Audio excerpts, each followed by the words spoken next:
Se ríen de ella tras heredar una casa hecha de botellas, hasta que ven lo que hay dentro.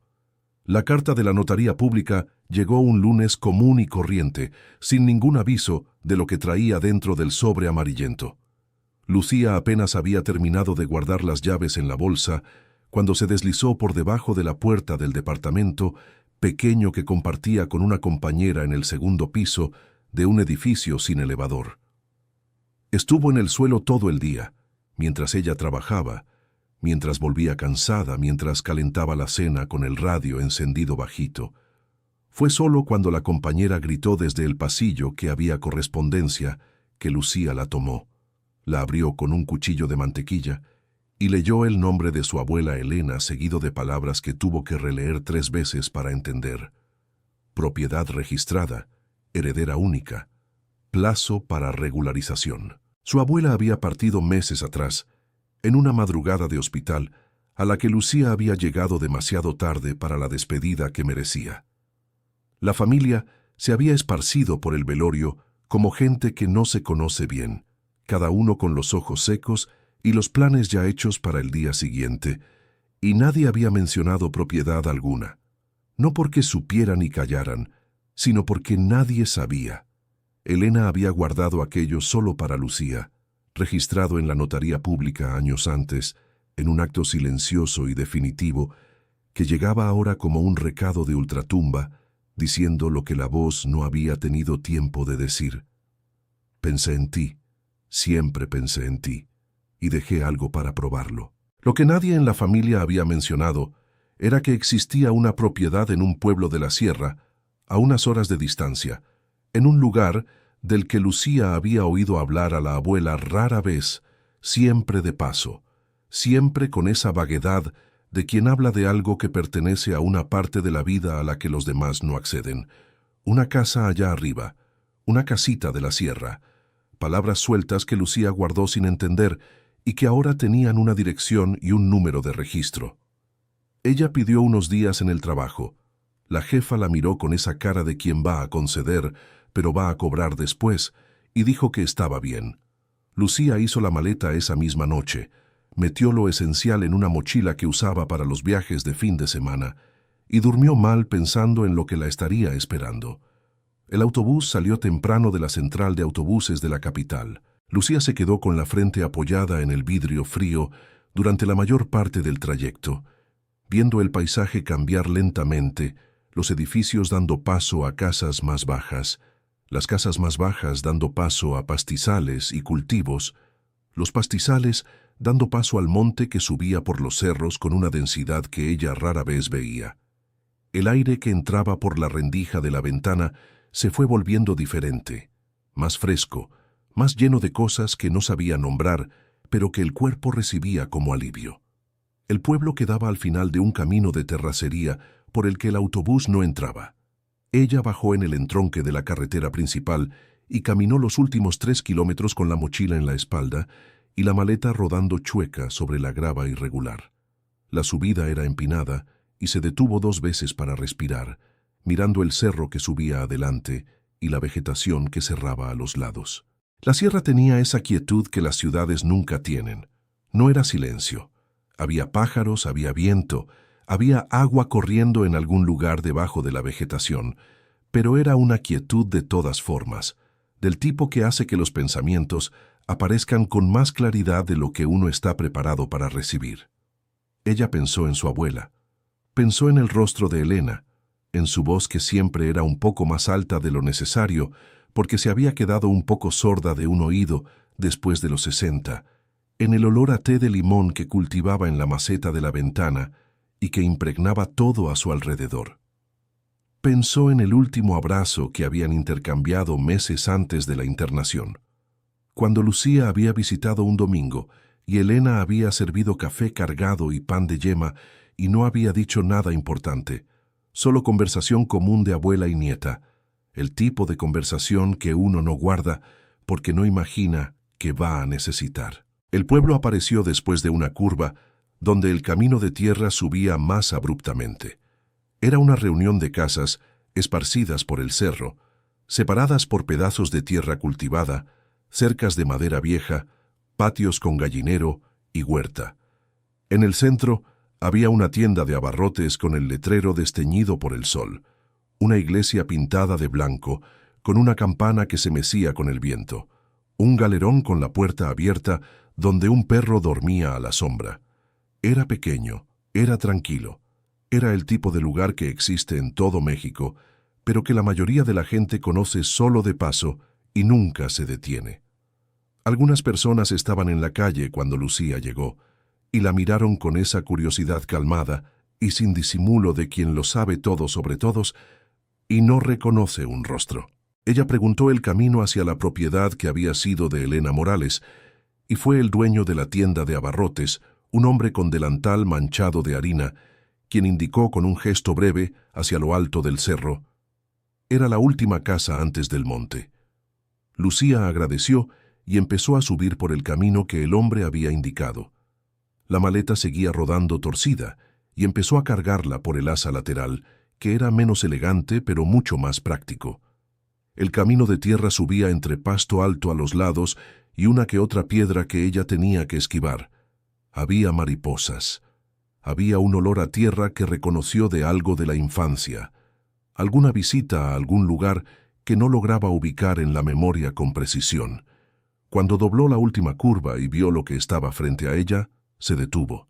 La casa estaba hecha de botellas de vidrio, cientos de ellas, tal vez más, encajadas en el mortero con los fondos hacia afuera, creando una superficie de círculos de colores que centelleaban al sol de la tarde con una intensidad que no esperaba. Verde, azul, transparente, marrón oscuro. Cada botella capturaba y reflejaba la luz de un modo ligeramente distinto a las vecinas, y el conjunto entero chispeaba y pulsaba como algo vivo. El techo era de madera oscura con tejas viejas que el tiempo había curvado levemente en las puntas. La puerta era de tabla gruesa con bisagras oxidadas y un picaporte de metal gastado de tanto uso. Alrededor de la construcción había botellas sueltas agrupadas cerca de la cerca, macetas de barro con rajaduras en el borde, ramas secas apiladas contra la pared como leña que nadie había ido a buscar. Lucía se quedó quieta en el camino de tierra mirando aquello. Las montañas verdes se cerraban atrás. El cielo estaba azul con nubes blancas dispersas, y aquella casa en medio de todo aquello era la cosa más extraña y más singular que había visto en mucho tiempo. No era lo que esperaba. No era, honestamente, lo que nadie esperaría. Era diferente a todo.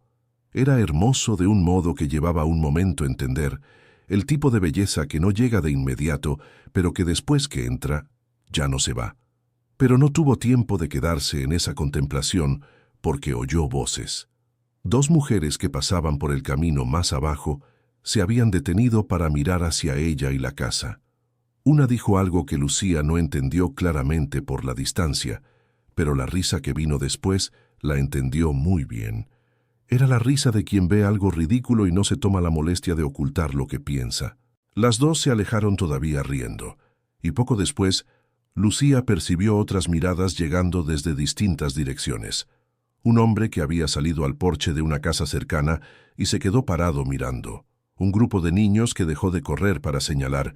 Una mujer mayor que se puso la mano sobre los ojos para protegerse del sol y se quedó observando como si estuviera viendo un espectáculo. La risa fue llegando desde diferentes lados, como una ola que ella no había pedido que entrara. Lucía sintió el calor subir al rostro, pero no era el calor de quien va a llorar, era el calor de quien decide. Levantó la barbilla, se acomodó la mochila en la espalda, agarró firme la asa de la maleta y cruzó el camino hasta la puerta de la casa de botellas. La puerta se abrió con un chirrido que resonó en el silencio de la tarde, y ella entró. Por dentro, la casa tenía un olor que le tomó unos segundos desglosar. Madera vieja con humedad, hierba seca colgada del techo, algo ligeramente dulce que podía ser fruta pasada en un rincón o simplemente el tiempo acumulado en objetos que no se tocaban desde hacía mucho. Era un olor a espera. Era un único cuarto grande que servía de sala y cocina al mismo tiempo. Había una estufa de leña en la esquina, con la chimenea de hierro oxidado subiendo hasta el techo, una mesa de madera oscura con dos sillas de paja trenzada, Un armario viejo con la puerta que no cerraba del todo, estantes de madera con algunos recipientes de barro y latón. En la esquina opuesta había una puerta entreabierta que daba a un cuarto más pequeño, y en el piso había marcas de muchos años de uso, el barro apisonado y comprimido con la textura de quien fue pisado por muchos pasos durante mucho tiempo. Pero lo que llamaba la atención eran las paredes. Por dentro, las botellas aparecían al revés que las de afuera, los cuellos hacia el interior del cuarto, creando pequeñas bocas oscuras en el mortero. La luz del sol de la tarde entraba por esas botellas de colores y caía al suelo en manchas. Una mancha verde aquí, ancha y difusa, una azul allá en el rincón, una serie de transparentes que formaba un camino irregular cruzando el centro del cuarto. Era como estar dentro de un vitral torcido y generoso, uno que había sido hecho por alguien que no obedecía ninguna regla más allá de lo que le parecía bonito. Lucía dejó la mochila en el suelo, apoyó la maleta contra la pared y se quedó quieta mirando esas manchas de luz por un tiempo que no supo medir. El silencio era denso, pero no incómodo. Era el silencio de un lugar que estaba esperando. Pensó en su abuela. Pensó que Elena había elegido vivir aquí. Lo había construido o mandado construir. Había dormido bajo ese techo. Había cocinado en esa estufa mientras la luz entraba de colores por las botellas en la mañana temprano. Se había sentado en esas sillas de paja y había mirado esas manchas en el suelo como Lucía las miraba ahora. ¿Por qué? ¿Qué había en ese lugar que valía una vida entera de elección? Se puso a explorar. El cuarto más pequeño tenía un catre de madera sin colchón, una ventana pequeña que cerraba con pestillo y una línea de ganchos y clavos en la pared de la que colgaban algunas prendas de ropa viejas. El suelo era del mismo barro apisonado.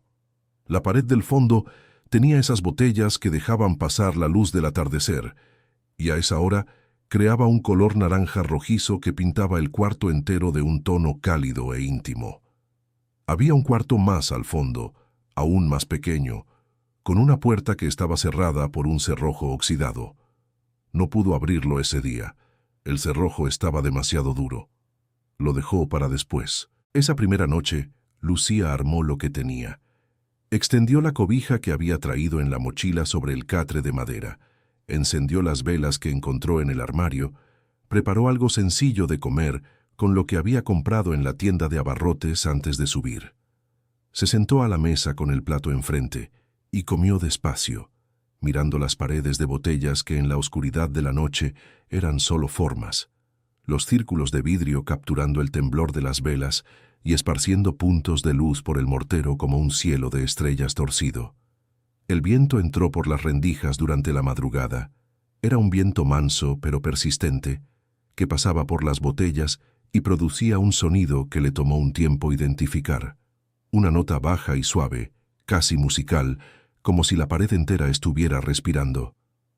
Despertó 2 veces con aquel sonido y en ambas ocasiones se quedó acostada con los ojos abiertos en la oscuridad hasta que el sueño regresó. La segunda vez eran las 3 de la mañana y se quedó escuchando el viento en las botellas por mucho tiempo, con la mirada en el techo que no podía ver, pensando en la abuela que había dormido en aquel catre durante años, oyendo el mismo sonido todas las noches. ¿Qué piensa una persona cuando se duerme con ese sonido cada noche? Siente miedo, se siente consolada, se acostumbra al punto de ya no oírlo. Lucía no lo sabía, y la ausencia de Elena era, en ese momento, algo muy físico, muy presente en el silencio entre una nota y otra del viento. A la mañana siguiente, abrió la puerta y se quedó en el umbral mirando hacia la sierra. El sol empezaba a entrar entre las nubes del lado este, y la luz que llegaba al pueblo era aún fría y lateral. Esa luz que solo existe temprano en la mañana y que hace que todo parezca un poco más definido de lo que es. Las botellas de la fachada atraparon esa luz y la dividieron en partes, verde por aquí, azul por allá, y el efecto desde lejos era de algo que brillaba suavemente como el agua. Bebió el café que había preparado con los granos que encontró en un jarrito de barro en el armario y fue a explorar el terreno. Era más grande de lo que parecía desde lejos, Había un pedazo de tierra detrás de la casa, con marcas de huerto antiguo que ya no se cultivaba. Había una higuera vieja con el tronco grueso y torcido, cuyas ramas alcanzaban por encima del tejado. Había un pozo con la polea oxidada que aún sacaba agua. El muro de piedra que marcaba los límites de la propiedad estaba en algunos puntos roto, con piedras sueltas en el suelo. Estaba mapeando los puntos del límite cuando escuchó un paso detrás de ella y se giró. La mujer era alta, con el cabello teñido de negro cortado a la altura de la barbilla, uñas largas pintadas de rojo oscuro y una manera de posicionarse que ocupaba más espacio del que su cuerpo necesitaba. Tendría unos 50 y tantos años bien cargados, con el tipo de expresión que queda en alguien cuando la vida ha entrenado a la persona a desconfiar primero y preguntar después. Dijo que se llamaba Socorro. Dijo que vivía en la propiedad de al lado desde hacía décadas. Dijo, sin pausa y sin rodeos, que había un acuerdo antiguo entre ella y Elena, confirmado por testigos y sellado con la palabra, que le reservaba la mitad del terreno que Lucía había heredado. Un acuerdo que debía ser respetado independientemente de cualquier carta de la notaría pública. Lucía escuchó todo sin interrumpir. Había en ese relato una fluidez que sugería que había sido practicado, ensayado para ser dicho así, rápido y firme, sin dejar espacio para preguntas. Cuando Socorro terminó, Lucía se quedó callada un momento. «¿Tiene usted eso escrito en algún lado?», preguntó. «Tengo testigos», dijo Socorro, levantando ligeramente la barbilla. «Aquí en el pueblo, la palabra de una persona respetada vale más que el papel». «Tal vez», dijo Lucía. «Pero antes de cualquier conversación sobre el acuerdo, necesitaría ver los documentos del terreno que me dejó mi abuela. Sin esos documentos en la mano, no tengo cómo hablar de nada». Socorro la miró con esa expresión de quien no estaba acostumbrada a la resistencia y no sabía bien qué hacer cuando se encontraba con ella. Luego dijo que volvería, que ese asunto no estaba terminado, y se fue con ese paso largo que era. Lucía se dio cuenta, un lenguaje propio. Se quedó sola otra vez en el terreno, con la higuera al fondo y el pozo al lado y la casa de botellas detrás. Miró hacia donde Socorro había ido y se quedó pensando. El asunto de los documentos era real. Había recibido la carta de la notaría pública confirmando la herencia, pero la escritura original con los límites precisos del terreno no estaba entre los pocos papeles que la familia había guardado tras la partida de Elena. Sin esa escritura, la afirmación de Socorro quedaba en un espacio vago, donde cualquier cosa podría ser verdad para quien no supiera los hechos. Y Lucía no sabía los hechos completos. Querido oyente, si usted está disfrutando la historia, aproveche para dejar su like y sobre todo suscribirse al canal. Eso ayuda mucho a los que estamos empezando. Ahora continuando. La situación empeoró antes de que ella pudiera encontrar una forma de mejorarla. Socorro era bien relacionada. Era vecina de décadas, comadre de familias que habían crecido juntas en aquel cerro, y había usado las horas siguientes a esa primera visita para hablar con quien quisiera escuchar. Lucía no sabía lo que se había dicho exactamente, pero el resultado llegó en forma de pequeños cambios que fue notando a lo largo de los 2 días siguientes. La vendedora de la tienda de abarrotes, que había sido amable y servicial cuando Lucía compró provisiones al llegar, pasó a atenderla con el mínimo posible. Respuestas cortas, sin mirarla a los ojos, sin la plática casual que es el lenguaje natural de quien atiende en un lugar pequeño. Un hombre que la había saludado con un gesto al cruzarse con ella, en la subida empezó a desviar la mirada cuando ella se acercaba. Un grupo de mujeres que conversaban frente a una casa se dispersó de una forma que parecía demasiado natural cuando ella pasó cerca. Era el tipo de rechazo que no viene con gritos ni con confrontación directa. Viene en el silencio, en la distancia calculada, en la ausencia de sonrisa que antes había. Y es precisamente por ser sutil que duele más, porque la persona se queda sin algo concreto contra lo cual defenderse, solo con la sensación creciente de que el espacio alrededor se está haciendo más pequeño. Lucía volvió a la casa de botellas esa tarde con un peso en el pecho que reconocía de otras fases difíciles de la vida. Se sentó en la silla de paja que chirriaba al moverse, puso los codos sobre la mesa de madera oscura y se quedó mirando las manchas de luz en el piso. El verde se veía diferente a esa hora del día, más oscuro, casi del color de un bosque cerrado. La mancha azul en la esquina tenía una profundidad que parecía mayor de lo que el cuarto podía contener. Pensó en su abuela con una mezcla de cariño y enojo que no se había permitido antes. Enojo no de Elena, sino de la situación, de haber sido dejada en eso sin aviso, sin preparación, sin ninguna instrucción más que una dirección y un papel de la notaría pública. ¿Qué esperaba Elena que hiciera? ¿Que llegara a mirar a la casa de Botellas y supiera automáticamente qué hacer con ella y con todo lo que estaba alrededor? La respuesta que llegó despacio esa tarde, mientras la luz cambiaba a través de las botellas, era que sí. Era exactamente eso. Elena había esperado exactamente aquello, no porque fuera obvio, sino porque conocía a su nieta. Conocía la terquedad tranquila que Lucía cargaba desde niña, esa que la hizo no llorar en el velorio de su abuela frente a nadie y que la hizo no quejarse cuando llegó a la casa y vio lo que había heredado. Elena sabía que a quien había elegido era capaz de quedarse, y que quedarse era el primer paso para entender. En la mañana del tercer día, mientras intentaba forzar el cerrojo oxidado de la puerta del cuarto trasero con un cuchillo viejo, escuchó pasos lentos en el camino de tierra. Miró por la ventana y vio a un hombre de cabellos blancos finos como algodón que caminaba despacio apoyado en un bastón de madera labrada. Era viejo de un modo que es diferente a solo tener muchos años. Era viejo de haber vivido mucho, de haber cargado cosas, de haber llegado a un punto desde donde se ve el paisaje completo. Se detuvo frente a la casa, miró las botellas con una mirada que no era de curiosidad sino de reconocimiento, y dijo sin alzar mucho la voz: «¿Eres de la familia de Elena?» No era una pregunta. Lucía abrió la puerta y se quedó en el umbral. «Soy su nieta», dijo ella. El hombre hizo una pausa larga, durante la cual siguió mirando la fachada de la casa como si estuviera haciendo un cálculo interno. «Me llamo Hipólito», dijo entonces. «Conocí a tu abuelo Arturo cuando los dos eran lo suficientemente jóvenes para hacer cosas que los avergonzarían si se las contara».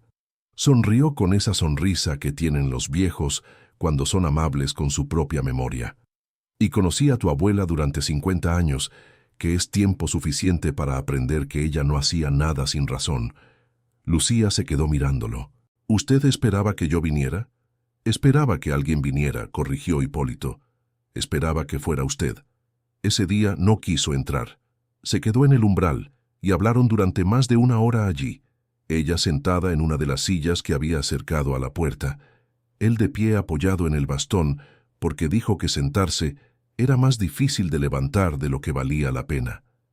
Habló del abuelo de Lucía con una familiaridad que hizo que ella sintiera que estaba escuchando historias de alguien que conocía demasiado bien para ser neutral y que por eso mismo podía ser de confianza.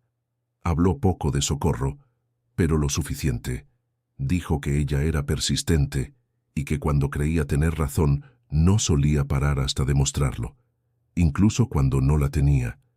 Dijo que el pueblo era pequeño y que en los lugares pequeños la impresión que los demás tienen de una persona es una especie de moneda que se gasta y se acumula a lo largo de los años, y que Socorro había acumulado la suya con cuidado. ¿Y la escritura?, preguntó Lucía. Hipólito guardó silencio un momento antes de responder. «Elena era una mujer cuidadosa con los papeles y con los secretos», dijo él. «Si existe alguna escritura, existe en algún lugar. Y tu abuela no era de dejar las cosas en lugares obvios». «¿Usted sabe dónde guardaba las cosas?», preguntó Lucía. «Sé algunas costumbres», dijo con cuidado. «Solía guardar lo más importante cosido en la ropa. Decía que un cajón lo abre cualquiera, pero que nadie hurga en la ropa de otro». Lucía se quedó callada. Pensó en las prendas de vestir que había visto colgadas de los ganchos del cuarto trasero, al que aún no había podido acceder. «El cuarto trasero todavía está cerrado», dijo ella. «Sigue intentando», dijo Hipólito. y se giró para empezar a bajar por el camino, apoyando el bastón con cuidado en cada paso. Lucía se quedó en el umbral viéndolo irse, luego volvió a entrar y fue al cuarto trasero con determinación renovada. Pasó otros 40 minutos trabajando con el cuchillo viejo, forzando el cerrojo oxidado en diferentes ángulos hasta que se dio con un chasquido que resonó en toda la casa.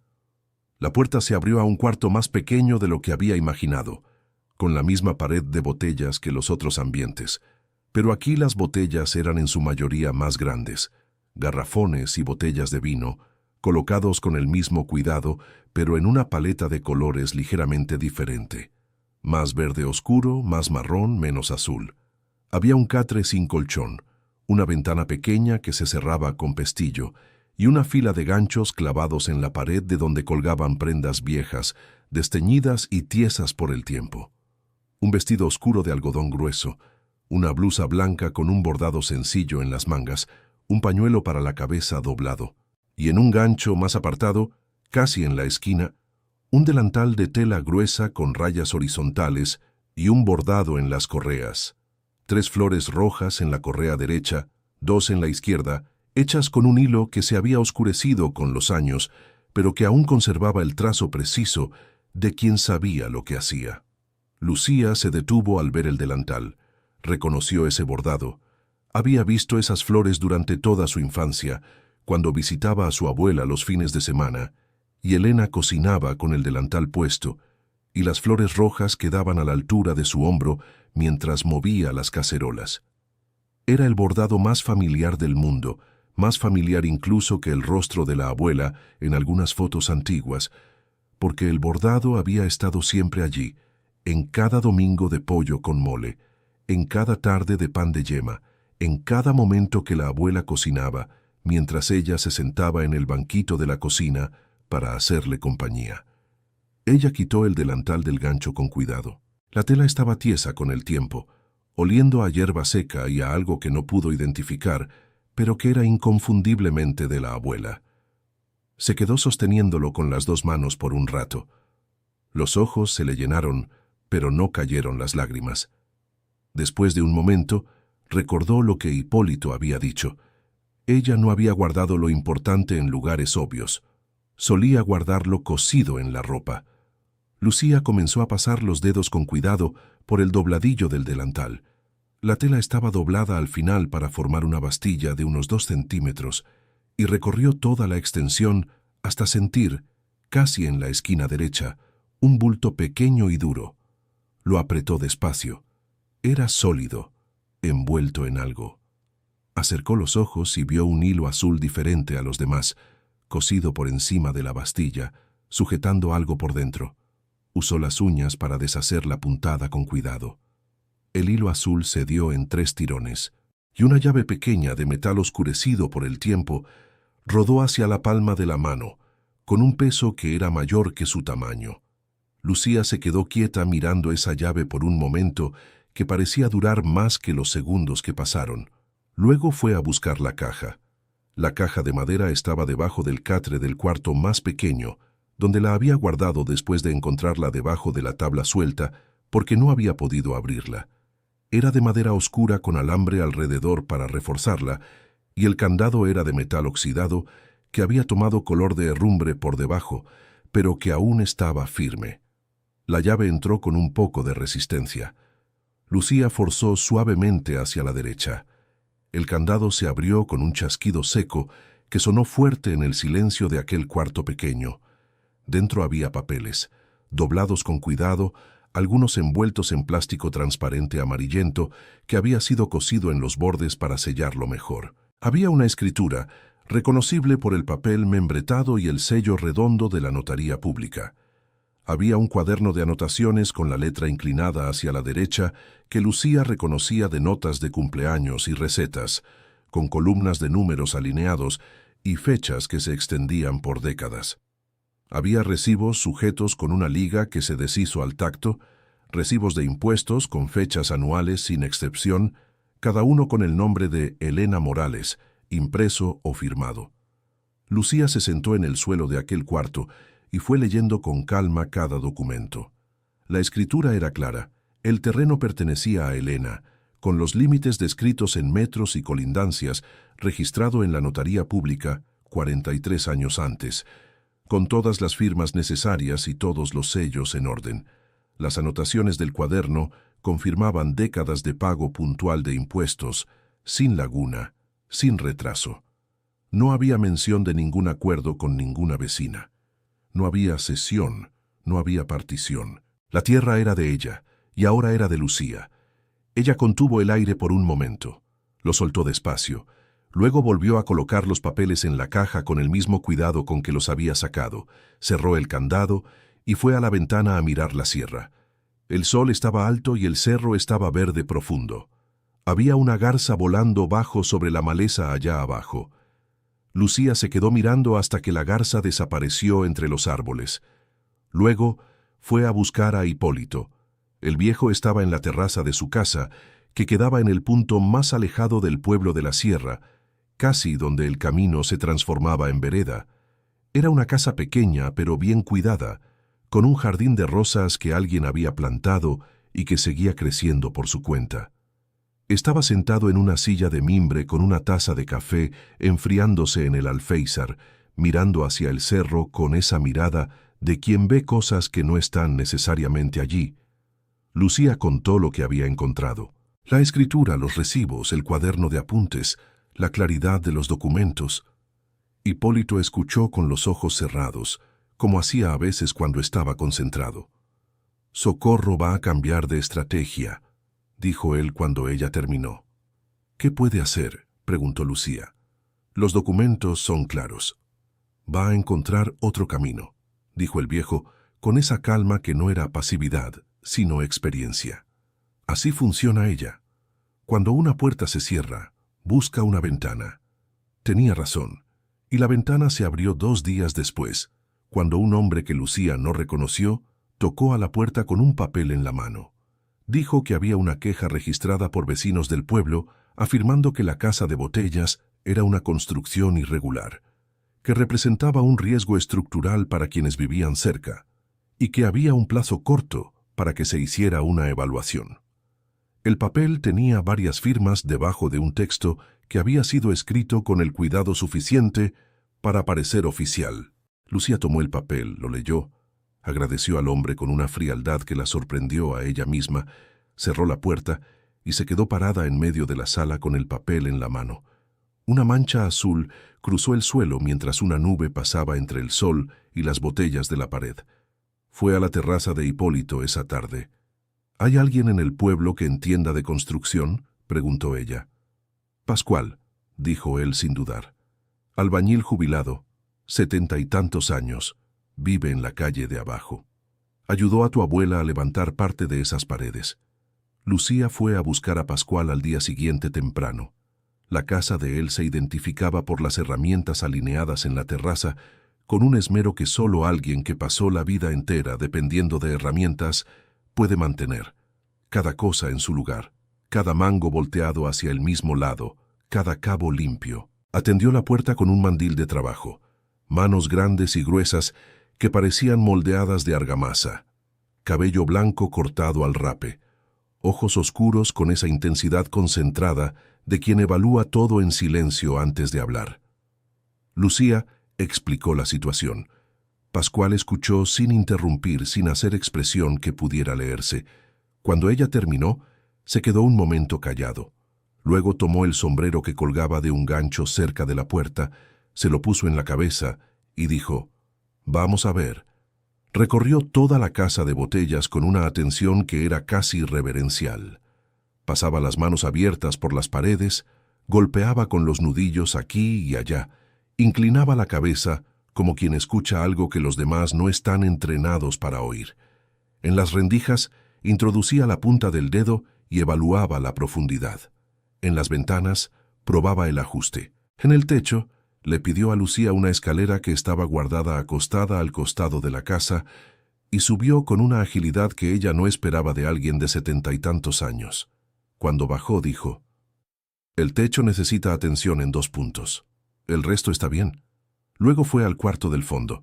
Se quedó un tiempo en esa habitación más pequeña, mirando la pared del fondo con una atención concentrada que era diferente de la que había prestado a las otras paredes.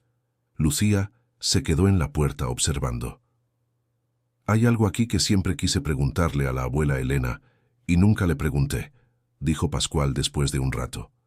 Señaló una sección de la pared del fondo, un tramo de aproximadamente 1 metro de ancho por 50 centímetros de alto, cerca del nivel del suelo. Las botellas de ese tramo eran claramente diferentes de las demás, más gruesas, con el vidrio más opaco y oscuro, encajadas de un modo ligeramente distinto. «Estas de aquí las puse así porque ella me lo pidió», dijo Pascual. «El gollete hacia adentro, de manera que quedara sellado en el cemento.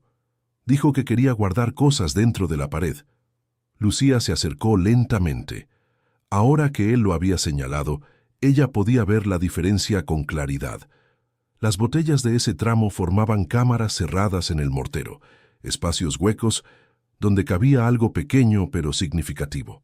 «¿Es posible sacar una sin comprometer la estructura?», preguntó ella. Pascual evaluó, pasando los dedos por el mortero alrededor de una de las botellas más gruesas. «Con cuidado y paciencia», dijo él. «No es rápido, pero se puede». Esa noche, después de que Pascual se fue y la luz se atenuó, Lucía se quedó sentada en el suelo del cuarto trasero frente a esa sección de pared por un tiempo que no supo medir. Las botellas alrededor eran formas oscuras en lo más oscuro de la noche sin luna. El viento entraba por las rendijas y producía ese silbido suave que ella había aprendido a reconocer. ¿Qué había dentro de esas botellas? La abuela había guardado algo con suficiente cuidado para coserlo dentro de la construcción, para construir la pared alrededor, para elegir botellas específicas con cámaras específicas en un tramo específico. Eso no era impulso. Eso era decisión. Era plan. Ella se levantó, fue a buscar el cuchillo viejo que había guardado después del cerrojo, encendió las 2 velas que tenía y las colocó de manera de tener suficiente luz para trabajar. Luego comenzó.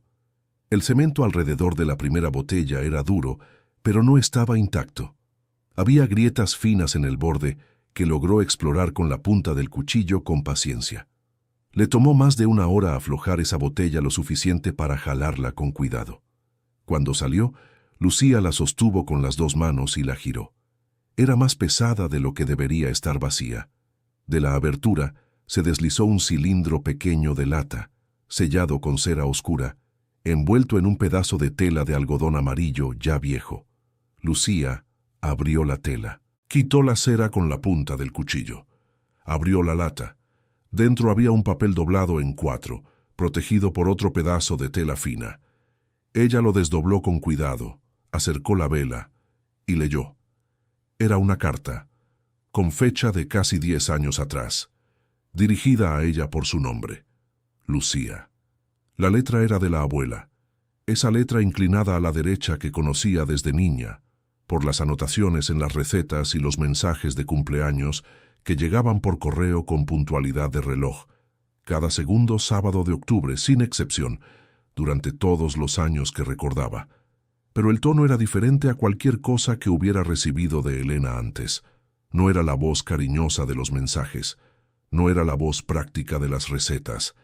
Era la voz de una mujer que cargó algo pesado por muchos años y eligió un momento específico para dejarlo, y la elección había sido una botella dentro de una pared que esperaba que la nieta correcta encontrara en el momento correcto. La carta comenzaba así.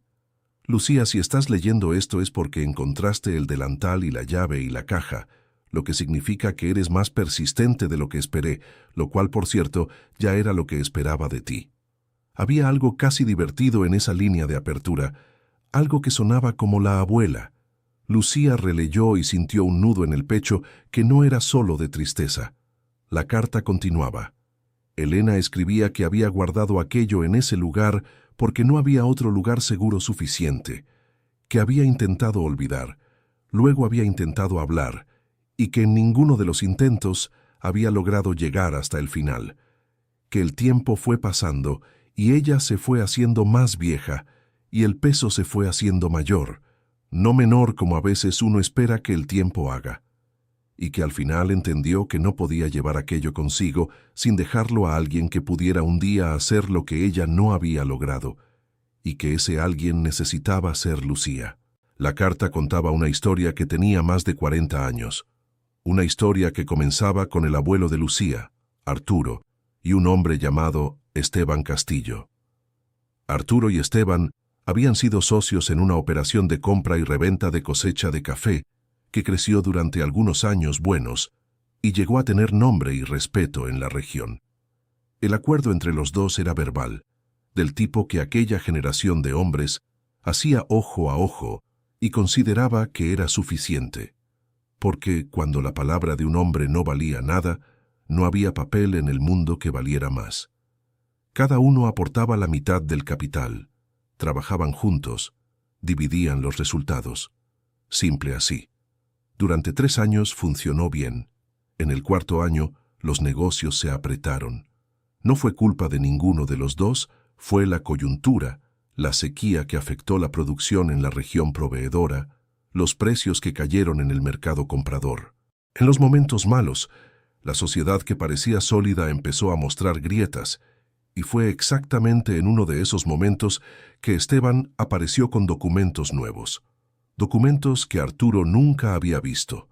Documentos firmados por un notario de otro pueblo que mostraban que los números de la sociedad eran diferentes de los que Arturo había registrado en su propia memoria y en sus anotaciones personales. Según esos documentos, Arturo le debía a la sociedad un valor que él nunca había reconocido como deuda, un valor que había sido incrementado con cargos por tiempo, transformando lo que sería un empate o una pérdida compartida en un débito que solo él cargaba. La impugnación fue imposible. Arturo no tenía papel firmado para probar lo que se había acordado entre los dos, porque el acuerdo se había hecho de palabra, como era costumbre, y Esteban tenía documentos que parecían legítimos, sellados, firmados, con fechas que encajaban. Arturo perdió la parte que le correspondía en la sociedad. Más que eso, perdió los años de trabajo invertidos y salió de allí con menos de lo que había entrado. El golpe no fue solo financiero, fue algo que se instaló en el cuerpo del abuelo de Lucía y que nunca salió por completo. Elena había visto eso ocurrir y había visto lo que él hizo con el peso. Lo cargó en silencio, no habló, no se quejó, no enfrentó. Arturo era de la generación que consideraba que un hombre que no podía proteger lo que era suyo no tenía derecho a quejarse de haberlo perdido. Elena había sabido la verdad por un camino que la carta no detallaba completamente. Una mujer que había estado casada con un empleado de Esteban había buscado a Elena años después, con informaciones que nadie había pedido, pero que pesaban demasiado para ser guardadas indefinidamente. Había conversaciones que habían sido presenciadas. Había el notario que había sido pagado para registrar lo que no era verdad y que cargaba aquello en forma de mala conciencia. Había un rastro que Elena fue juntando a lo largo de los años con la paciencia de quien sabe que no puede actuar pero no puede olvidar. Lo que tenía, lo guardó. Y lo guardó dentro de una pared. Lucía releyó la carta 2 veces completas antes de bajar el papel. Las velas estaban derretidas cerca de la mitad y las sombras del cuarto se habían vuelto más altas y más espesas. Ella estaba inmóvil en el suelo, con el papel en las manos y el cilindro de lata al lado y el paño de algodón doblado entre las rodillas. No sintió lo que esperaba sentir. Esperaba ira. Esperaba esa indignación inmediata que viene cuando alguien descubre que la familia fue tratada injustamente. La ira estaba allí, pero debajo de ella había otra cosa que fue reconociendo despacio. Era tristeza. Tristeza por la abuela que había guardado aquello durante décadas sin poder hablar. Tristeza por el abuelo que había cargado la pérdida en silencio hasta el final. Tristeza por la injusticia que nunca había sido reconocida y que había moldeado cosas que ella nunca sabría exactamente cuáles eran. Y debajo de la tristeza había una pregunta que empezó a palpitar con fuerza creciente. El nombre Esteban Castillo. ¿Qué había quedado de ese nombre en aquel pueblo? Apagó las velas y se acostó en el catre de madera aquella noche sin poder dormirse pronto. El viento en las botellas hacía ese silbido suave, y ella se quedó recostada en la oscuridad, dejando que llenara el silencio, mientras los pensamientos iban y venían sin un orden claro. Una cosa la carta había plantado en ella con una claridad que no necesitaba análisis, no estaba siendo rechazada por casualidad. El aislamiento que había sentido desde el primer día, la maniobra de Socorro, la prontitud con que el pueblo se había alejado, todo eso estaba conectado a algo más viejo y más profundo que simplemente la desconfianza común del lugar pequeño hacia quien viene de fuera. A la mañana siguiente, antes de ir a ver a Hipólito, se quedó en la terraza mirando el movimiento del pueblo allá abajo. Y fue entonces cuando notó algo que antes había pasado desapercibido.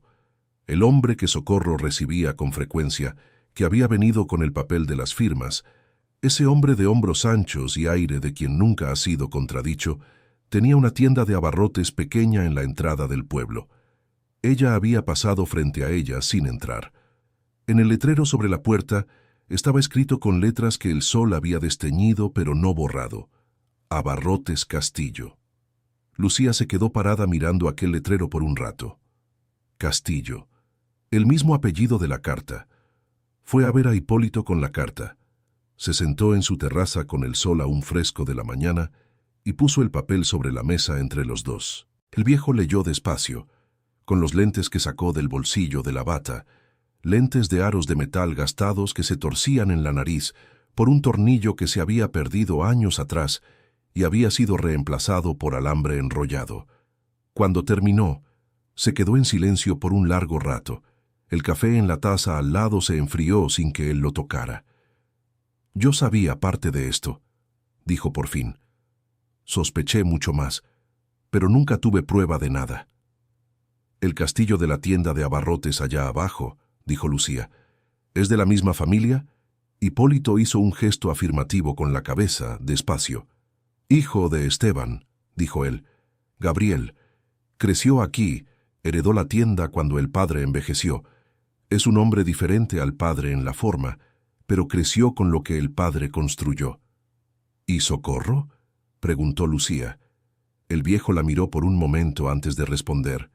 «Socorro se casó con un primo de Esteban hace años. Él ya se fue hace tiempo, pero ella se quedó. Siempre fueron de la misma familia extensa, y siempre hubo entre ella y Elena una tensión que nadie explicaba claramente». Lucía se quedó mirando la carta sobre la mesa. «Ahora se explica», dijo ella. Hipólito hizo ese gesto de cabeza que era asentimiento. «El aislamiento que estás sintiendo», dijo él, «no es solo antipatía de pueblo cerrado. Es más viejo que tú. Es una memoria que sirve a un interés». Había una precisión en esa afirmación que se fue quedando dentro de Lucía como una semilla. Pasó los días siguientes dejando crecer esa semilla, observando al pueblo con ojos que ahora veían diferente. Veía las conexiones que antes habían parecido casuales. ¿Quién frecuentaba la tienda de Gabriel? ¿Quién era comadre de Socorro? ¿Quién había firmado la petición? Las piezas encajaban en una forma que era incómoda precisamente porque era muy clara. Pero había un problema con todo aquello, un problema que no podía resolver solo con enojo. Esteban se había ido. Quien estaba vivo era Gabriel. Y Gabriel, por la descripción de Hipólito y por lo que ella misma había observado de lejos, no parecía un hombre que hubiera elegido la crueldad. Parecía un hombre que había crecido recibiendo lo que el padre había construido sin necesariamente saber el costo completo de eso. ¿Qué se hace con una injusticia vieja cuando el responsable directo ya no está aquí para responder? Lucía no tenía la respuesta. Y esa falta de respuesta era el tipo de cosa que se instala dentro de una persona y no deja tranquilo. Continuó con sus tareas en la casa. Limpió lo que pudo limpiar, arregló lo que pudo arreglar. Fue descubriendo poco a poco la memoria física de la abuela en cada objeto guardado en los armarios y en los estantes. Había un par de chanclas de dedo detrás de la puerta del cuarto. Había una caja de té con diferentes tipos de hierbas, cada una en su bolsita separada de tela cosida a mano. Había unas tijeras de bordar con mango de madera que Lucía recordaba de las manos de su abuela, aquellas tijeras específicas, y que sostuvo un momento antes de guardarlas con cuidado. Hipólito iba por las tardes algunas veces a la semana. Tomaban café y conversaban, y Lucía fue aprendiendo que el viejo sabía mucho más sobre la historia de aquel pueblo de lo que dejaba ver al principio. Era alguien que había observado durante décadas sin participar en las disputas, una posición que le daba una visión peculiarmente completa. Una de esas tardes, mientras el sol se iba poniendo y las botellas de la pared iban tomando ese tono anaranjado del ocaso, él mencionó de pasada que había una mujer en el pueblo que había sido amiga cercana de Elena en la juventud, alguien que se había alejado de la vida social por razones de salud, que vivía en una casa pequeña en el camino que bajaba hacia la selva, pero que todavía estaba allí. «Su nombre es Concepción», dijo Hipólito, «Concepción Aguirre. Si Elena confiaba en alguien para guardar algo, era en ella». Lucía sintió algo moverse dentro de su pecho. «Concepción», repitió ella, y fue hasta el cuarto del fondo. Volvió con la carta que había encontrado en otra botella después de la primera, la correspondencia dirigida a Elena, escrita por una mujer con letra grande y redondeada, con esa frase que se le había quedado en la memoria como una espina. «Guardo lo que me pediste. Cuando llegue el momento, tú, o quien venga después de ti, sabrá dónde buscar». Hipólito leyó la firma al final de la carta. «Concepción Aguirre». «Lo sabía», dijo él con una calma que no era sorpresa. Elena fue meticulosa hasta el final. Esa noche, Lucía se quedó despierta pensando en Concepción. Había allí una elección que aún estaba por hacerse. Ir hasta aquella mujer significaba pasar de encontrar documentos de la propiedad a desenterrar una historia de 40 años que involucraba a familias que aún vivían en aquel pueblo, que tenían hijos y nietos y relaciones y una vida construida, quizás sin saber el costo exacto de lo que habían heredado. Era un paso que no tenía vuelta atrás. Durmió y se despertó con esa sensación de que las cosas estaban esperando que ella decidiera. Las botellas silbaban con el viento de la madrugada. La mancha de luz de la luna entraba por una botella transparente y hacía un rombo blanco en el suelo que se movía despacio conforme la luna avanzaba. Por la mañana fue hasta la casa de Concepción. El camino que bajaba hacia la selva era estrecho y sombreado, con árboles grandes a ambos lados que se tocaban arriba formando un túnel verde. La casa de Concepción aparecía después de una curva, pequeña pero con un jardín al frente, que mostraba que alguien cuidaba con dedicación. Rosas de diferentes colores, algunos pies de lirio blanco, un rincón de huerto con hierbas de olor. Era un jardín de alguien que todavía tiene proyectos. La mujer que atendió la puerta tenía casi 75 años. Cabellos blancos recogidos en un chongo bajo, ojos pequeños y agudos detrás de unos lentes de armazón discreta.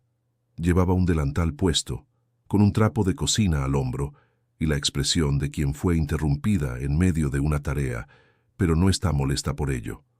Evaluó a Lucía de arriba abajo con aquellos ojos pequeños. «¿Eres hija de quién?», preguntó ella. «Nieta de Elena Morales», dijo Lucía. La expresión de Concepción cambió. No fue un cambio dramático, no fue susto ni alegría inmediata. Fue algo que estaba entre el reconocimiento y el alivio, como quien esperaba una noticia que sabía que iba a llegar pero no sabía cuándo. «Pasa», dijo ella. La casa era diferente de la casa de botellas en casi todo. Era de ladrillo revocado y pintado de amarillo claro, con pisos de cerámica en el interior y muchas cosas en las paredes. Fotografías de diferentes décadas, bordados enmarcados, un espejo con marco de madera tallada. Era la casa de alguien que acumuló una vida entera en el mismo lugar y no vio razón para deshacerse de nada. Concepción sirvió café sin preguntar si ella quería. Puso la taza en la mesa y se quedó de pie con la mano en el respaldo de la silla, mirando a Lucía con esa expresión pensativa de quien está calculando cuánto es correcto decir. «Guardé cosas para tu abuela», dijo ella después de un momento. «Ella me lo pidió hace muchos años. Dijo que si ella no volvía a buscarlas personalmente, yo debía esperar a que alguien de la familia apareciera. Pero dijo también que solo debía entregarlas si esa persona supiera el nombre Esteban Castillo, sin que yo necesitara mencionarlo. Lucía se quedó quieta. «Esteban Castillo», dijo ella. Concepción hizo una señal con la cabeza y fue hasta un armario en el rincón de la sala. Volvió con una caja de zapatos atada con un cordel de fibra, la colocó sobre la mesa entre ellas y se quedó de pie mientras Lucía desataba. La caja estaba llena de cartas, sobres de diferentes tamaños, de diferentes años, con letras diferentes. La mayoría eran correspondencias comunes, sobre salud, sobre familia, sobre las pequeñas cosas de la vida en un pueblo de la sierra, que las mujeres de cierta generación intercambiaban con el mismo cuidado con que cuidaban los jardines. Pero en algunos sobres había algo diferente. Había recibos con fechas que no coincidían con los documentos que Esteban había presentado en el juicio contra Arturo. Había un billete escrito con letra masculina, sin fecha, sin nombre completo, solo las iniciales, que decía: «Hice lo que no podía deshacer, pero si llega la hora puedo confirmar lo que vi». Había una carta de 4 páginas de una mujer que había estado casada con un empleado de Esteban, describiendo con detalles específicos conversaciones que había presenciado, fechas que había visto en documentos que pasaban por la mesa del esposo, números que no coincidían con lo que ella oía explicar a Esteban a los demás. Lucía leyó cada carta con paciencia, en orden cronológico, con Concepción sentada a la misma mesa bebiendo el café que se había enfriado, sin apresurar ni comentar. Había en ese silencio compartido algo de ceremonia. Cuando Lucía terminó, había un material considerable frente a ella. No era prueba legal en un sentido estricto, pero era un retrato honesto y detallado de una injusticia de 40 años, construido pieza por Elena con la paciencia de quien sabe que la verdad a veces necesita ser guardada hasta que el momento adecuado llegue. ¿Qué hacer con eso? ¿Sabía usted de todo esto?, preguntó Lucía a Concepción. La mujer mayor se quedó en silencio por un momento. Sabía que había algo muy malo en lo que pasó con Arturo, dijo por fin. Elena no me contó todo. Me contó lo suficiente para que entendiera por qué necesitaba guardar eso y por qué tenía que ser conmigo. ¿Por qué con usted? Porque yo no tengo nada que ver con los Castillo, dijo Concepción con sencillez. Y Elena sabía que eso era importante. Lucía miró la caja de cartas. ¿Qué cree usted que debo hacer?, preguntó ella. Concepción la miró por un momento antes de responder. Creo que debes hacer lo que Elena no pudo, dijo ella, pero del modo en que Elena lo habría hecho si hubiera podido, sin escándalo, sin guerra, con la verdad y con dignidad. Lucía regresó a la casa de botellas con la caja de Concepción bajo el brazo. Subió el camino de tierra con la tarde avanzada y el sol ya bajo, y las botellas del frente estaban tomando esa luz dorada que ella había aprendido a esperar al final de las tardes. Entró, puso la caja sobre la mesa y se quedó sentada mirando todo aquello. El dilema que cargaba no era de respuesta sencilla. Destruir la vida de Gabriel Castillo, hijo de Esteban, con una acusación pública sobre un padre que ya se había ido. Exponer una historia de 40 años en una comunidad pequeña, donde todo el mundo sabía de todo el mundo, donde los hijos de los involucrados crecieron sin saber necesariamente lo que hacían sus padres, o guardarla, como Elena había guardado, y dejar que el tiempo continuara haciendo lo que siempre había hecho. ¿Cubrir las cosas con una capa más de silencio? Ninguna de las opciones parecía completamente correcta. Ninguna parecía completamente equivocada.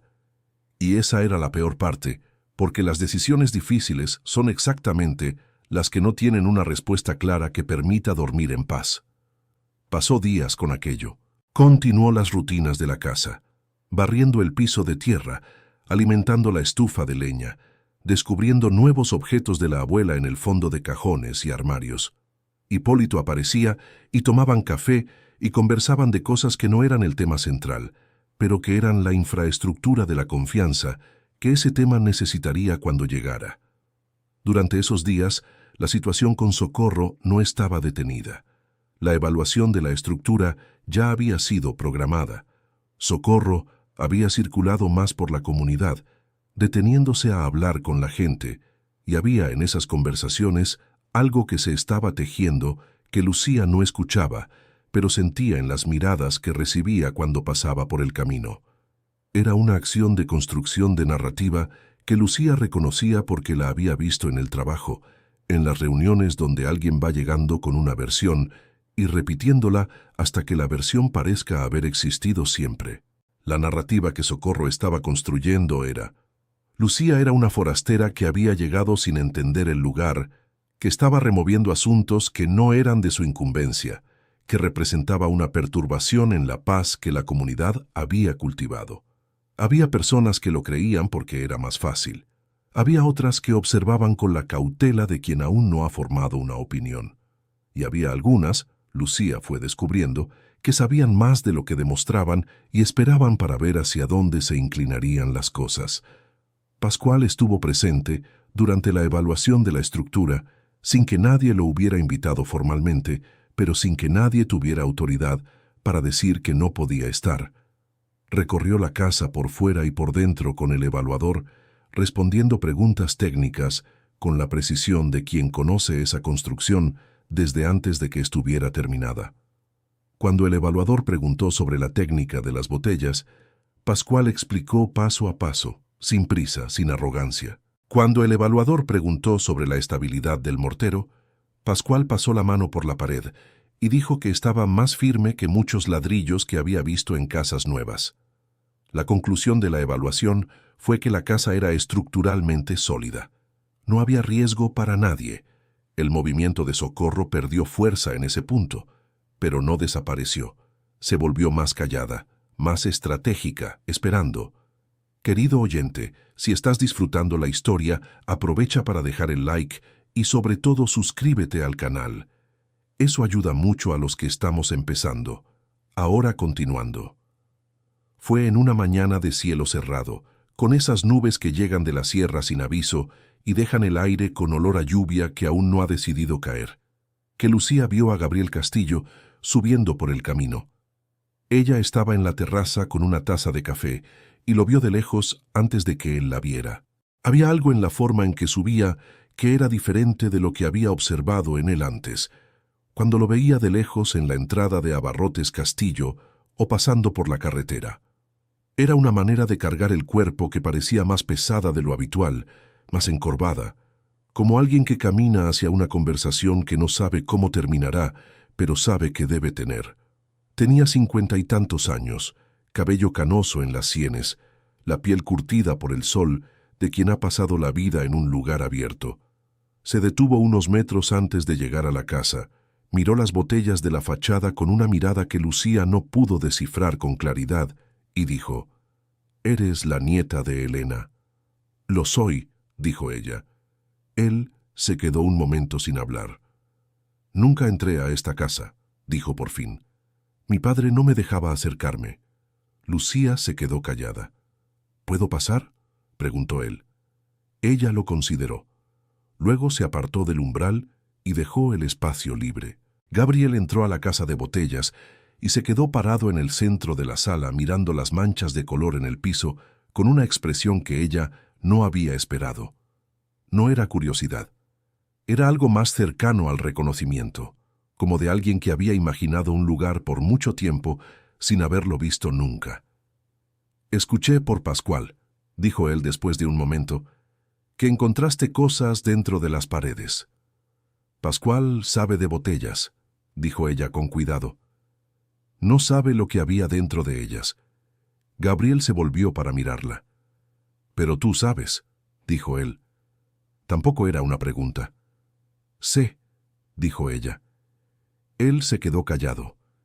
En la ventana, una de las botellas azules estaba captando un destello del sol que había logrado abrir una rendija en las nubes, y la mancha azul en el piso se intensificó por un momento antes de apagarse, cuando la nube se cerró de nuevo. «Mi padre era un hombre complicado», dijo Gabriel.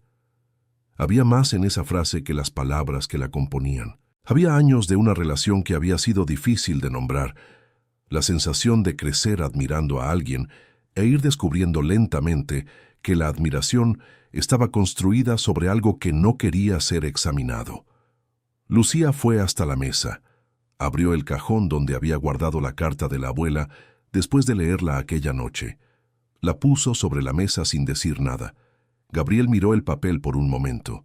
Luego jaló la silla, se sentó y comenzó a leer. Ella se quedó de pie, de espaldas a él, mirando por la ventana hacia la sierra. Las nubes estaban bajas y el verde del cerro estaba oscuro y profundo, ese verde oscuro que solo aparece cuando el sol no está llegando directamente. Ella escuchó el papel siendo manipulado con cuidado. Escuchó el silencio que vino después. Escuchó la respiración de él, que cambió. ¿Hay más?, preguntó él después de un rato. Ella se volvió. Él tenía la carta en la mano y los ojos estaban enrojecidos de una forma que era genuina, no esfuerzo contenido. Era alguien que acababa de leer algo que confirmaba lo que había temido saber por mucho tiempo. «¡Ay!», dijo ella. «Muchas cosas. ¿Puedes mostrármelas?». Ella fue a buscar la caja de Concepción y la puso sobre la mesa. Gabriel se quedó allí por más de 2 horas, leyendo carta por carta, recibo por recibo. Lucía hizo más café, se quedó sentada en la otra silla y no dijo nada durante ese tiempo. Había un tipo de silencio que solo funciona cuando las 2 personas entienden que las palabras necesitan esperar a que los hechos sean absorbidos. Cuando él terminó, se quedó mirando la mesa cubierta de papeles por un largo tiempo. «Siempre supe que había algo mal», dijo finalmente. «No los detalles. Nunca pregunté porque tenía miedo de la respuesta». Se detuvo. «Eso también es una elección, lo sé». Lucía no dijo nada. «Mi padre necesitaba ganar siempre», continuó Gabriel. «Era más fuerte que cualquier otro impulso en él. Cuando era niño pensaba que eso era una virtud. Después fui entendiendo. Pero nunca supe el nombre de quien había pagado el costo». «Ahora lo sabes», dijo ella. Él asintió con la cabeza. «¿Qué quieres hacer con esto?», preguntó él. Era una pregunta honesta, sin amenaza detrás, sin intento de negociar protección. Era un hombre que había leído la verdad de un error de su padre y quería saber qué esperaba de él la persona perjudicada. Lucía se quedó mirándolo por un momento. «No quiero destruir a nadie», dijo ella con calma. «Tu padre se fue, mi abuelo también. Mi abuela pasó 40 años guardando esto en una botella dentro de una pared porque no sabía qué hacer con ello. Yo no quiero repetir ese camino». «¿Qué quieres entonces?». «Quiero que lo que fue quitado sea reconocido», dijo ella. «No en un tribunal, no en un escándalo. Solo necesito que exista alguna forma de reparar, de reconocer que sucedió algo que no debía haber sucedido». Gabriel se quedó callado por un tiempo. Luego dijo que necesitaba unos días. «Está bien», dijo Lucía. Él salió de la casa de botellas con los hombros más encorvados de lo que había entrado, y ella se quedó en el umbral viéndolo bajar el camino de tierra. Las nubes habían comenzado a abrirse y un rayo de sol atravesó la niebla y se posó en las botellas de la pared, encendiendo los tonos de verde y azul de una forma que ella había aprendido a esperar en los momentos en que necesitaba claridad. 3 días después, Gabriel volvió. Llegó una mañana con el sol firme, sin nube, y tocó la puerta con un aire diferente al que había venido la primera vez. Traía un sobre y un cuaderno donde había hecho anotaciones a mano en letra apretada, el tipo de letra de quien escribió muchas cosas rápido mientras el pensamiento estaba vivo. «Fui al archivo que dejó mi padre», dijo él, sentándose a la mesa. «Tardé 2 días en encontrar lo que necesitaba, pero lo encontré». Abrió el cuaderno y fue mostrando lo que había hallado. Registros internos que el padre había guardado sin darse cuenta de que estaban entre otras cosas que le habían pasado a Gabriel. Registros con los números originales de la sociedad con Arturo. Números que coincidían con lo que las cartas de Concepción describían y que eran diferentes de los que habían aparecido en los documentos del juicio. «Confirma todo», dijo Gabriel, cerrando el cuaderno. «El valor que mi padre aportó a la sociedad fue diferente del que declaró. Lo que se le atribuyó a tu abuelo como deuda fue inventado». Lucía escuchó sin interrumpir. Quiero hacer una reparación, dijo él. No puedo deshacer lo que pasó, pero puedo reconocer la deuda y devolver un valor equivalente al que se tomó, con un ajuste por el tiempo, sin tribunal, sin exposición pública, con un documento firmado entre nosotros que reconozca lo que ocurrió. Puso sobre la mesa un papel ya escrito, con los valores calculados y la descripción de lo que había sucedido en lenguaje directo y honesto. Había espacio para las dos firmas. Lucía leyó con atención. Luego lo miró. «¿Por qué estás haciendo esto?», preguntó ella. Gabriel se quedó un momento. «Porque crecí con algo que no era mío», dijo él. «Y lo supe siempre, incluso sin saber los detalles. Cargar con esto por más años no cambia lo que pasó, solo me mantiene pesado».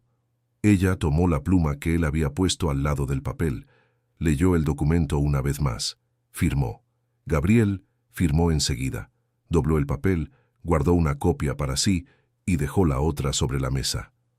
«La petición de firmas de socorro», dijo él al levantarse. «La firmé sin entender bien lo que había detrás. Voy a retirar mi nombre y voy a hablar con ella». «¿Qué vas a decir?», preguntó Lucía, no por curiosidad, sino porque necesitaba entender lo que estaba a punto de cambiar en el pueblo. Gabriel se quedó un momento. «Voy a decir la verdad, que me equivoqué al firmar sin investigar, y que no voy a involucrarme más en eso». Él salió. Ella se quedó sentada a la mesa por un tiempo largo, con el documento enfrente, con la caja de papeles de Concepción al lado, y con el delantal de Elena que había tomado del gancho del cuarto trasero, y puesto sobre el respaldo de la silla vacía. Había allí una presencia que no podía nombrar, pero que sentía. No era sobrenatural, no era nada así. Era simplemente que ese delantal había estado sobre los hombros de una mujer que había cargado una historia entera sola, y que ahora la historia había encontrado un camino hacia afuera. Había algo de resolución en eso, no de felicidad inmediata, no de final perfecto, pero de resolución. El cambio en el pueblo llegó de la forma en que llegan las cosas en lugares pequeños, despacio y en silencio, sin anuncio. La petición de firmas de socorro perdió consistencia cuando Gabriel se retiró, y cuando algunos de los que habían firmado supieron que él se había ido, una parte de ellos reconsideró también. Entre esas personas había algunas que habían firmado por presión de la relación, no por convicción, y la salida de Gabriel les dio una justificación para hacer lo mismo. Socorro se quedó callada por unos días. La disputa por el terreno, sin base documental y sin el apoyo de quien había sido el principal sustento del movimiento, se fue disolviendo por falta de sustento. La escritura de Elena era clara, y sin Gabriel y sin el grupo que se había dispersado, Socorro no tenía dónde apoyar su alegato. La tienda de abarrotes volvió a atender a Lucía sin excusa. La vendedora, que había sido fría, volvió a ser amable con una naturalidad que sugería que había decidido olvidar el periodo anterior. Un hombre que vivía 3 casas más abajo se detuvo para conversar en la carretera y terminó ofreciendo leña a un precio justo para el invierno que se acercaba. Una mujer que tenía un patio lleno de hierbas apareció con un manojo de romero diciendo que le había sobrado de la última cosecha. No fueron gestos grandes, fueron gestos pequeños, del tipo que un pueblo usa para reabrir una puerta sin tener que hablar de lo que la había cerrado antes. Lucía aceptó cada uno de ellos con la misma naturalidad con que fueron ofrecidos. Con el dinero de la reparación de Gabriel, pudo regularizar definitivamente los documentos del terreno, contratar a Pascual por una semana para revisar los puntos de la estructura que él había identificado como necesitados de atención, y aún le alcanzó para comprar material para reformar el interior de la casa sin destruir nada de lo que había. Ella no quiso cambiar las paredes. Ese era el punto en el que había sido más clara consigo misma desde el principio. Las paredes se quedaban. Lo que había sido construido con aquel cuidado, con aquellas botellas escogidas una a una por una mujer que entendía que la belleza era una forma de resistencia, no sería cambiado por ladrillo común por conveniencia o por economía. Le pidió a Pascual que le enseñara a reponer las botellas que había retirado y también las que se habían quedado con el cemento agrietado a lo largo de los años. Él aceptó con esa discreción de quien no le gusta la ceremonia, pero acepta cuando algo vale la pena. Pasaron una semana haciendo eso juntos. Pascual enseñaba el ángulo correcto de encaje, la consistencia del mortero, la cantidad de agua que lo cambiaba todo, el tiempo de espera necesario antes del siguiente paso. Lucía aprendía con atención, repitiendo el gesto hasta que el viejo daba una señal de aprobación que era apenas un ligero aflojamiento de la ceja, lo que para él era el equivalente a un elogio entusiasta. La gente empezó a aparecer. Primero uno, curioso por el trabajo que veía desde lejos.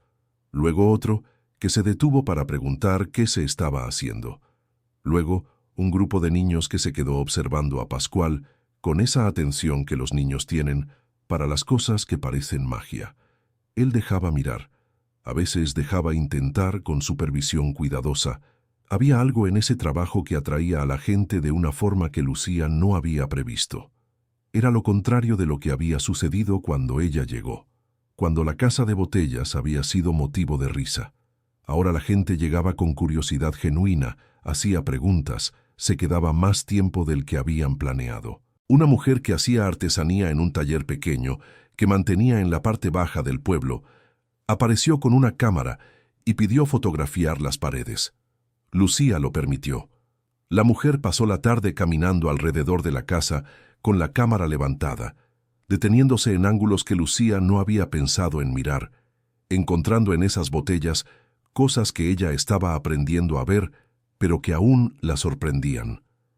En una de esas tardes de trabajo, mientras ella y Pascual estaban en un tramo de la pared lateral, Hipólito apareció subiendo despacio por el camino con el bastón. Se detuvo a una distancia cómoda y se quedó observando el trabajo. Lucía lo miró, pero no dijo nada. Había un entendimiento entre los dos que no necesitaba muchas palabras. Cuando Pascual se detuvo a tomar agua, Hipólito se acercó. Se quedó mirando la pared por un momento. «Tu abuela estaría contenta», dijo. Lucía colocó la botella que sostenía lentamente sobre la argamasa antes de responder. «Ella sentiría curiosidad por ver lo que hago después», dijo. Hipólito hizo ese silencio que era un asentimiento. Había una cuestión que aún estaba por resolverse, una cuestión más personal que cualquier otra. Lucía había comenzado aquel viaje pensando en regularizar una herencia y volver. Estaba el trabajo en la capital, estaba el departamento pequeño, estaba la vida que había puesto en pausa para aquellos días que se volvieron semanas. Pero la vida que había pausado empezaba a verse diferente desde donde ella estaba. El departamento pequeño con la compañera era un lugar donde pasaba las noches y no mucho más. El trabajo era algo que hacía con competencia, pero que no amaba con la energía que descubrió sentir cuando aprendía la técnica de las botellas con Pascual, o cuando encontraba algo de la abuela en un rincón de la casa y se quedaba mirando por demasiado tiempo para ser solo curiosidad.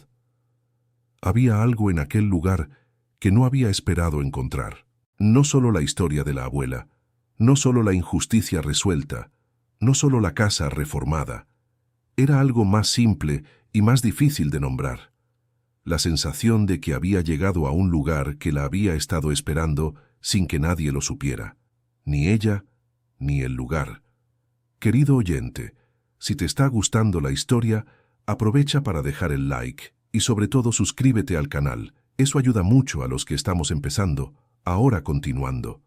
Una tarde de sábado con el cielo azul profundo y nubes blancas que parecían dibujadas, Hipólito llegó con una fotografía en la mano. Era pequeña, en blanco y negro, con los bordes amarillentos por el tiempo, pero nítida suficiente para que Lucía reconociera la fachada de la casa de botellas al fondo, aún en construcción, sin el techo terminado y con andamios de madera improvisados apoyados contra la pared. Y frente a la construcción había una mujer joven, con cabello largo suelto, usando una blusa con bordados en las mangas que Lucía reconocía del armario, y una falda amplia que nunca había visto, pero que parecía hecha para usarse con alegría.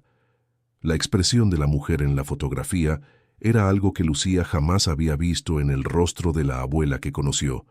Era una expresión libre, completamente libre, con una sonrisa que no estaba siendo contenida por nada. Sostenía una botella azul levantada con el brazo estirado hacia arriba, como si estuviera brindando con el sol mismo, o con la sierra al fondo, o con la casa que estaba naciendo detrás de ella. «Tomé esta foto yo mismo», dijo Hipólito, sentado en la silla de paja que se había vuelto su lugar habitual cuando visitaba. «Tu abuelo me pidió que la tomara. Dijo que quería guardar ese día». Lucía se quedó mirando la fotografía por un largo rato. «¿Por qué estaba tan feliz?», preguntó. Hipólito guardó silencio un momento antes de responder. «Porque estaba construyendo algo con sus propias manos», dijo. «Algo que era de ella». Hizo una pausa. En aquel entonces, la mujer no poseía tierra. Era del marido, era del padre, era de la familia, pero aquella propiedad estaba registrada a su nombre, y la casa que estaba levantando era como ella quería. Con el material que había elegido, usando una técnica que había aprendido, porque le pareció bonita. Ese día era la mujer más libre del pueblo de la sierra. Lucía se quedó mirando la fotografía, la sonrisa de su abuela, la botella azul levantada, la casa detrás, aún en construcción, pero ya mostrando lo que iba a hacer. Luego fue a buscar un marco sencillo que había encontrado en el armario de la sala, uno de esos marcos de madera sin adornos que existen en toda casa de pueblo. Colocó la fotografía en él, fue hasta la pared de la entrada, en el centro exacto, y la colgó. El sol de la tarde entraba por las botellas de colores y caía en el suelo en manchas, mientras ella aún tenía el clavo en una mano y el martillo en la otra. Una de las botellas verdes justo encima del marco captó el sol en un ángulo específico y creó un círculo de luz que se posó sobre la fotografía de Elena con la botella levantada.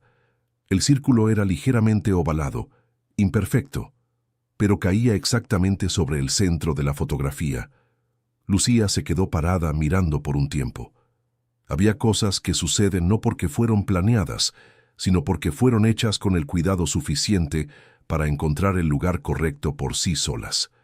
La botella verde no había sido puesta allí pensando en esa fotografía que aún no existía en la pared, pero había sido puesta allí por una mujer que sabía que la luz entrando por el verde era la mejor luz de la tarde, y que la mejor luz de la tarde merecía un centro, y que el centro merecía algo que valiera la pena iluminar. Elena había construido aquella casa como una mujer que entendía que los lugares guardan lo que las personas ponen dentro de ellos, y que lo que una persona elige guardar es lo que queda de quien fue. Había botellas de vidrio en la pared, había luz entrando por ellas, había manchas de color en el piso de barro apisonado, había el susurro suave del viento pasando por las rendijas. Había el olor a hierba seca que aún no había salido por completo y que Lucía había dejado de intentar quitar porque había entendido que era parte del lugar, y había una fotografía en el centro de la pared de entrada con un círculo de luz verde sobre ella, mostrando a una mujer joven con una botella azul levantada, sonriendo de la forma en que solo se sonríe cuando se está construyendo algo que es propio. Lucía se quedó parada en aquel silencio de la tarde por un tiempo que no supo medir. Oyó el viento, oyó el susurro de las botellas, oyó muy lejos el sonido de un niño llamando a alguien en el pueblo allá abajo. Después fue a hacer el café. Al día siguiente fue al teléfono público en la entrada del pueblo y llamó a la jefa en el trabajo de la capital. Dijo que necesitaba más tiempo. Dijo que había encontrado algo que no esperaba encontrar y que necesitaba tiempo para entender qué hacer con eso. La jefa se quedó en silencio por un momento y luego dijo que había una posición abriendo que podría trabajarse de forma diferente, que podría hablarse cuando ella estuviera lista. Lucía colgó y se quedó un momento parada en la cabina con la mano aún en el aparato. Luego salió, giró el rostro hacia la sierra y comenzó a subir el camino de tierra de regreso a la casa de botellas. Había mucho aún por hacer.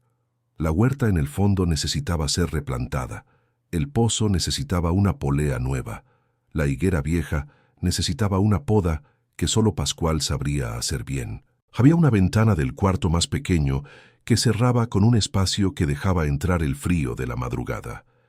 Había cosas guardadas en los armarios que necesitaban ser revisadas con cuidado, pieza por pieza, para decidir qué guardar y qué dejar ir. Y había botellas en la pared que aún guardaban cosas que ella no había abierto. Había más cilindros de lata, ella sabía, en más cámaras que Pascual no había indicado. Había más de la abuela por encontrar, más piezas de una historia que había sido guardada en partes dentro de una construcción entera para que nada se perdiera. No había prisa.